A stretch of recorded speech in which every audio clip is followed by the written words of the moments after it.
नमस्कार, वंदे मातरम के इस विशेष पॉडकास्ट में हम पश्चिम बंगाल के राजनीति के ऐतिहासिक मोड़ की चर्चा कर ले रहे हैं, जहां दशकों की राजनीतिक परंपरा बदलती नजर आ रही। एक ऐसा राज्य जो कभी वामपंथ का गढ़ था, फिर ममता बनर्जी के नेतृत्व में तृणमूल कांग्रेस का मजबूत किला बना।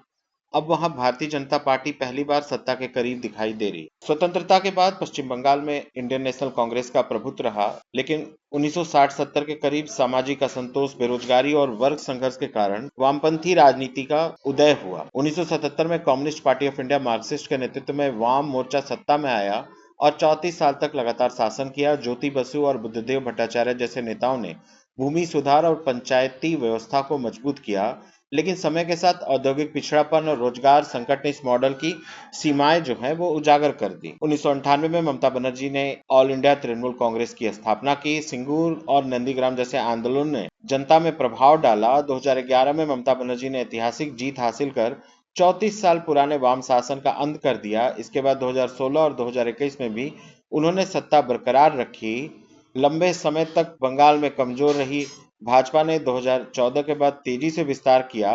नरेंद्र मोदी और अमित शाह के नेतृत्व वाली पार्टी ने आक्रामक रणनीति अपनाई। 2019 के लोकसभा चुनाव ने भाजपा को 18 सीटें देकर सबको चौंका दिया। 2021 के विधानसभा चुनाव में 77 सीटें जीतकर वह मुख्य विपक्ष पार्टी बन गई। ताजा रुझानों के अनुसार भाजपा ने 180 सीटों पर बढ़त बना ली है। बहुमत के आंकड़े को पार करते दिख रही है। तृणमूल कांग्रेस काफी पीछे चल रही है। भाजपा की बढ़त के कारण वोट बैंक का पुनर्गठन। भाजपा नेताओं के अनुसार हिंदू और आदिवासी वोटों का बड़ा हिस्सा पार्टी के साथ जुड़ा। मजबूत केंद्रीय नेतृत्व को लोगों ने पसंद किया। नरेंद्र मोदी की लोकप्रियता और आक्रामक प्रचार की शैली भी लोगों को पसंद आई। संगठन का विस्तार जो ग्रामीण क्षेत्रों तक हुआ, उसका भी भारतीय जनता पार्टी को लाभ मिला। भ्रष्टाचार के जो आरोप थे तृणमूल के नेताओं पे, उसका भी खामियाजा तृणमूल को भुगतना पड़ा। कानून व्यवस्था, रोजगार, सीमा और घुसपैठ जैसे मुद्दे भी इस चुनाव में प्रभावी रहे।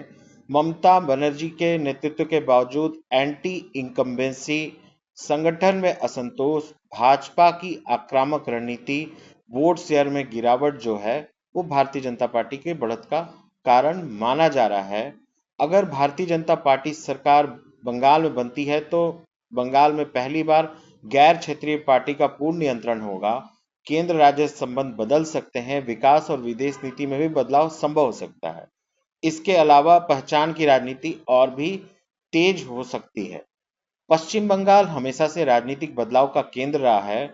कांग्रेस के बाद वामपंथ, वामपंथ के बाद तृणमूल और तृणमूल के बाद भाजपा भी आ रही है वहां पर। 2026 के चुनावी रुझान यह संकेत दे रहे हैं कि पश्चिम बंगाल की राजनीति एक नए युग में प्रवेश कर रही है। भारतीय जनता पार्टी की बढ़त सिर्फ एक चुनावी जीत नहीं बल्कि एक राजनीतिक क्रांति के रूप में देखी जा रही है।